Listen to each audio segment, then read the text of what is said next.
Comrades and friends, the year 2021 has passed into history and the year 2022 has arrived. I wish all of you a very happy, purposeful and eventful New Year 2022. This week, we'll try to analyze in brief the unemployment situation in India.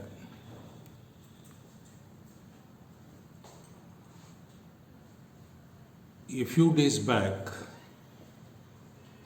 all the leading newspapers carried a report, and that report said in Gwalior, for 15 posts of street sweepers, driver and office boys, around 11,000 youth came to give the interview.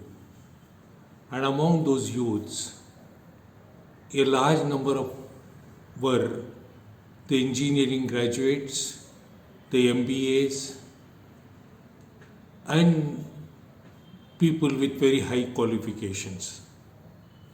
And that very clearly shows how the unemployment situation is so grave in India. Before we make an analysis, let us understand that to keep certain level of unemployment is always advantageous in a capitalist economy to the class of capitalists. Marx called these unemployed as the reserve army of unemployed. And this reserve army of unemployed is necessary for the capitalists to tame the struggles of the working class and to reduce the bargaining capacity of the trade unions. Marx said there are three ways through which this reserved army of unemployed is created.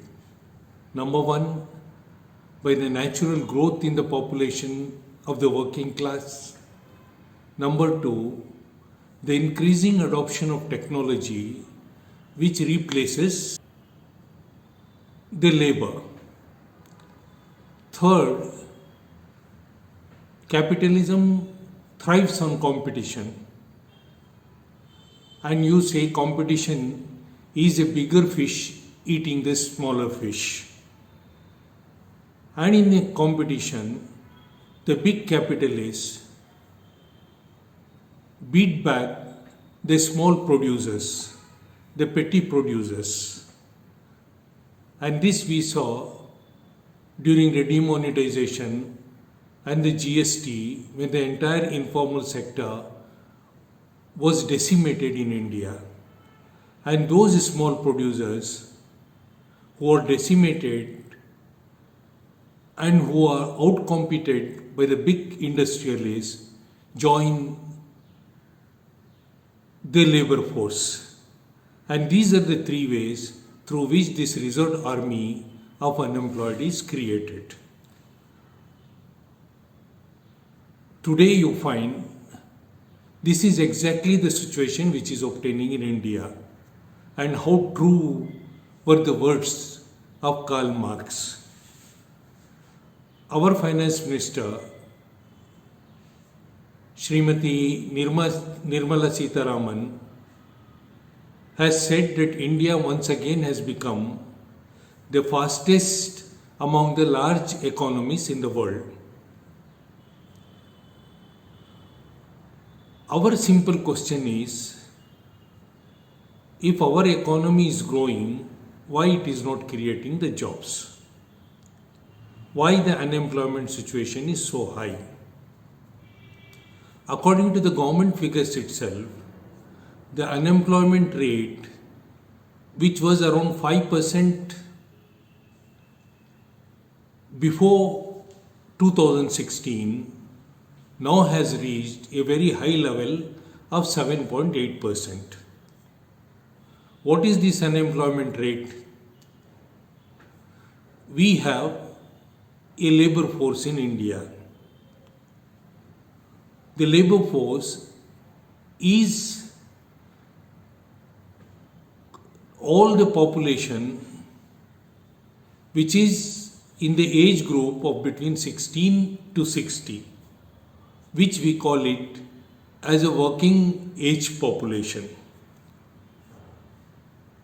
And the number of unemployed are a proportion of this working age population.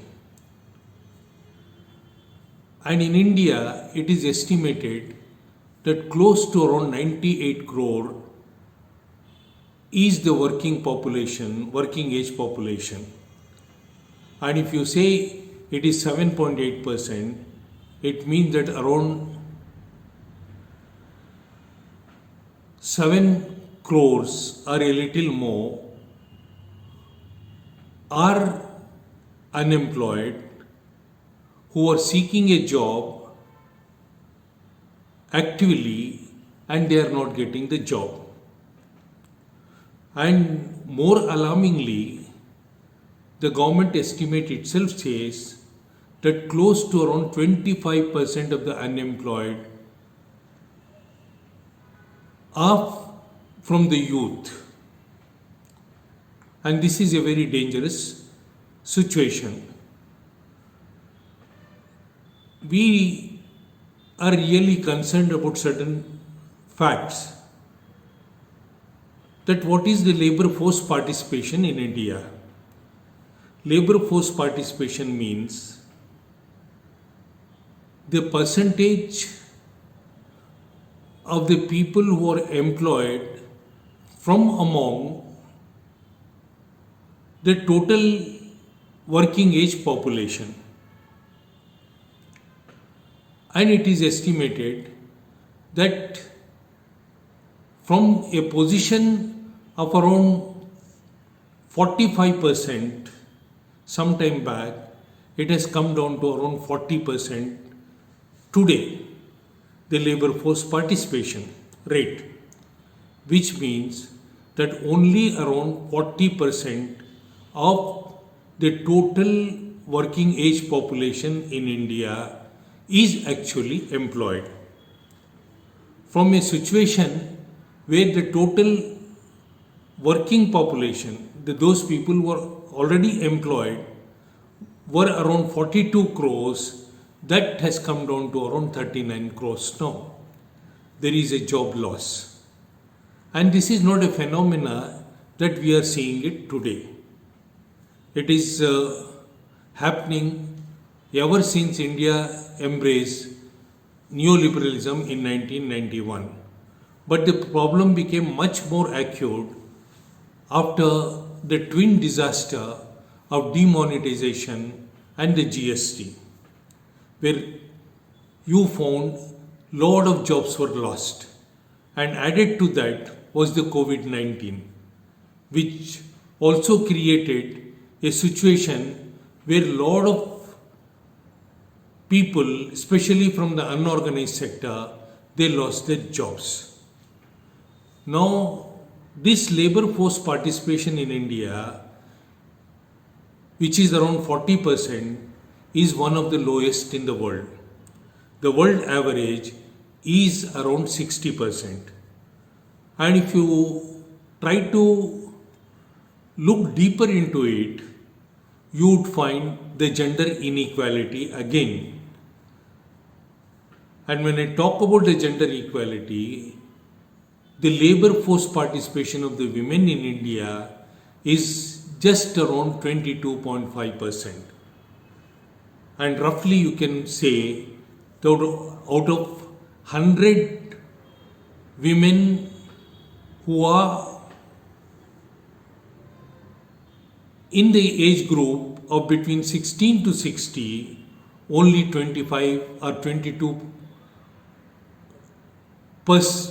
of them are in employment.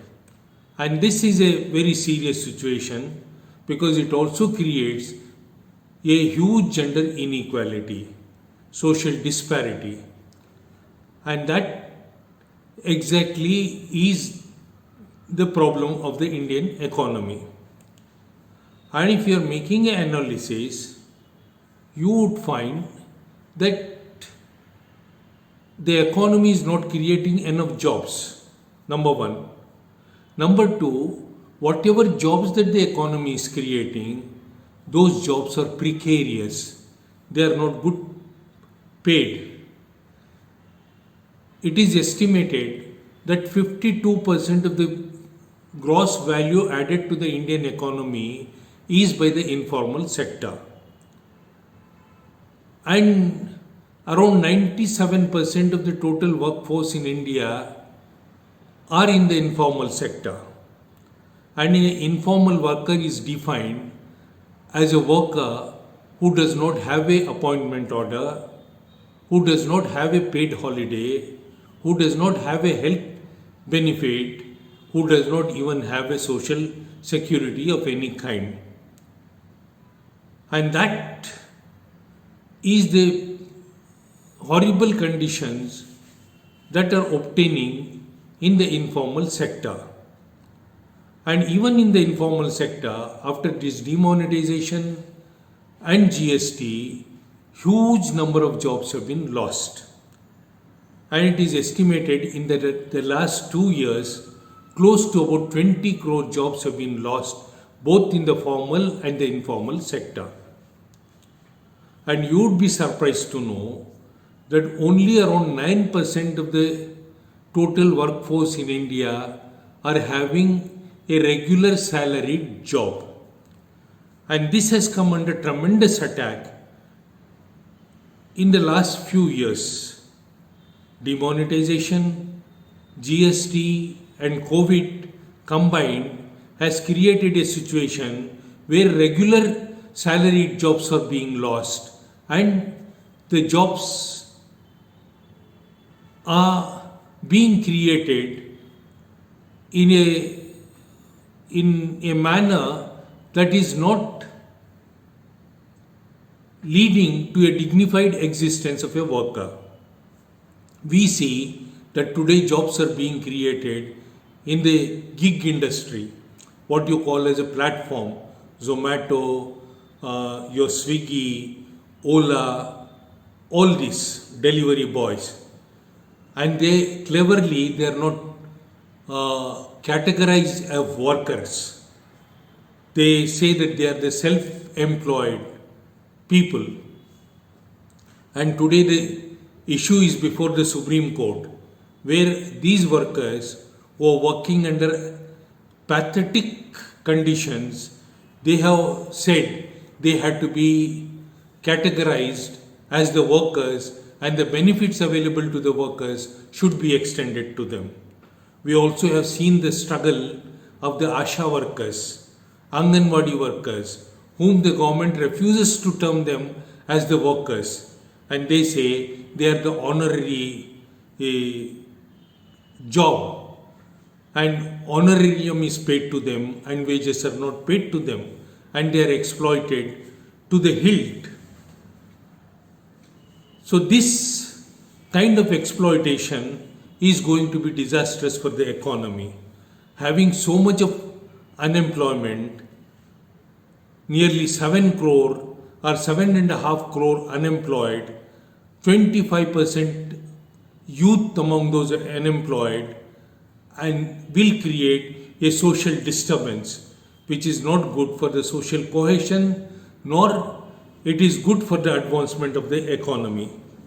And unfortunately today, on the issue which can unite the entire society and fight for the government to come out and formulate policies to create the jobs, to create employment, the ruling classes, the capitalist classes are trying to divide the workers and divert their attention to the non-issues and make the workers fight amongst each other on issues of language, on issues of religion, on issues of region. So the working class must understand the game.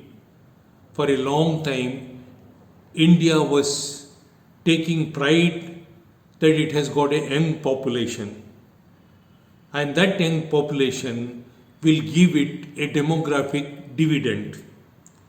The median age in India today is 28 years. The median means that 50% are above 28 years and 50% are below 28 years. So that is the median age in India, 28 years, and relatively a very young population is one of the highest in the world. So that kind of a situation, you said, will give us a lot of benefit. When you say demographic dividend, it means that the proportion of working population to the population which is not aged, and you find that the number of working population are many times more than the population which is aged, and that is a demographic advantage India has. And that democratic advantage India is fast losing out. By adopting certain policies which are not creating employment. We used to say that the economic growth is being accompanied by job losses. But today we have come to a situation where the economic growth is taking place, which is a jobless growth. And that situation has to be arrested. If the large number of people are unemployed, the growth of the economy itself will have a question mark. And a government which is interested only in expansion of the profits for what they call it as a wealth creator, the capitalists, do not see the workers as the wealth creators. So it does not want to take any measure to increase employment. And it depends upon the working class to take up this issue, the most important issue of unemployment, and fight the government policy, mobilize the unemployed youth, and build a very strong struggle to challenge the government policy and force the government policy to formulate and come out with the policies that create employment in India. And that is the major task before the Indian trade union movement today. Thank you, comrades.